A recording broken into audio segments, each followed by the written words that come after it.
9. Teachers. We had needed the help of teachers to bring students to Dutch to participate in the shooting. This was also the best way to try for diversity. Unfortunately, once the teachers were there, it could be hard for them to adapt to the protocol, which lessens their authority a bit and pushes them to be simple participants. There is the case of Professor T, who was clearly using the exhibition as a way to lecture his students on film. He let one of the students be the camera person and lead the discussion. But as soon as there were any hold-up, he would always run to the front of the board. Professor T was ultimately the camera person. I noticed early on that he was very concerned to maintain a low level of voices and profusely hushed during the session. As soon as excitement would emerge, he would break it in thunder. "This is how they do it in real life. It's what I've been trying to tell you guys in class," he would say. He clearly instilled some doubt in the kids' mind, as well as the idea that they should be concerned about professional standards, and he would question their story if it became ridiculous. In the workshops, he would lead the group and use each of the directives as a teaching moment. Eventually, he shot the group's entire film himself. After this misfire, we told all the teachers that they should not intervene in the groups in any way. "Do you really know what you're doing?" asked the first teacher confronted by the new rule. Jordan responded affirmatively. Workshop 1 had already started. There were a pause and one of his pupils said, "What's the next thing?" "I can't tell you anymore because they won't let me lead you," the teacher answered.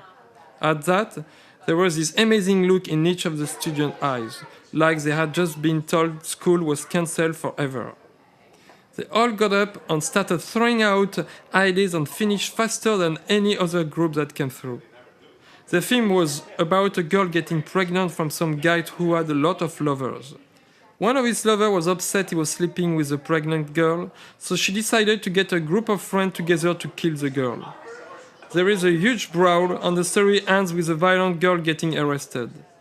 The film uses incredibly coarse language, but there is something vividly authentic about it. The students were treating the heaviest subject so lightly, they must have been drawing from the life around them.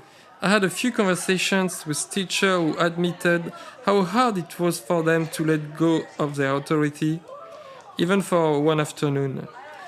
As if it was a title they earned the hard way and they were fearing they'd lose it forever. The 38th film, Nightmare in Brooklyn, was done by our first school group, the Gotham School for the Art. The teacher quickly understood the nature of the project and accordingly intervened only occasionally, mainly to remind his students of the time or explain certain terms they clearly did not understand, like genre. Consequently, the kids were definitely out of hand, but in a good way. They had huge arguments over who was going to die first or die at all. Even though they chose horror, no one wanted to die. They also picked a quiet camera person and the group worked with less structure. But they seemed to have a built-in defense against egocentricity. For instance, a member who was full of loud suggestion left the group and sat in a corner because people were angry at him talking too much. He was mad. He felt his ideas were not given a chance. The group had to kill him early in the plot. That's not very democratic, but it's funny. This happened towards the end of the exhibit, so only one group was able to experience this new rule. The creative process, at least the way I see it, is all about expansion and then compression. The expansion allows the flows of ideas to be unrestricted within the fixed parameter. The compression is a selection of the ideas that will ultimately turn into a story. This is the phase when reality hits you, but that's not to say it becomes less creative at this point, quite the contrary. It is like giving a haircut to the project. I'm sorry, my Tourette is not funny anymore. I must have reached the terminal stage.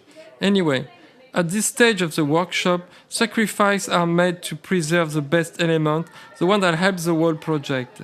We say goodbye to the ones that are inhibiting the project and eventually combine some other ones to create even better ideas. When the group got to this point in the workshop, time had become much more crucial. So quick decision making was naturally encouraged, if not forced. But that's for the best. In my work, I always have to balance time spent on the decision on the overall importance of the decision itself. I found that, very often, time is more precious than the right decision. The randomness of choice can often bring quality to the project, so it's all for the best. Another silly example to help my point. At the restaurant, if the waiter asks me whether I prefer salad or soup, I usually say salad. In my mumbling and obscure accent, the waiter answers soup. I'll almost never correct him before the energy I would spend to do so is more important than the difference about the food. Maybe I'm just lazy. I'm not saying that every decision has to be butchered. It is important to make good decisions in general, but not always. Sometimes it doesn't matter. So anyhow, the crew would eventually nail a 8 to 12 sentence storyline and get the hell out of workshop 1.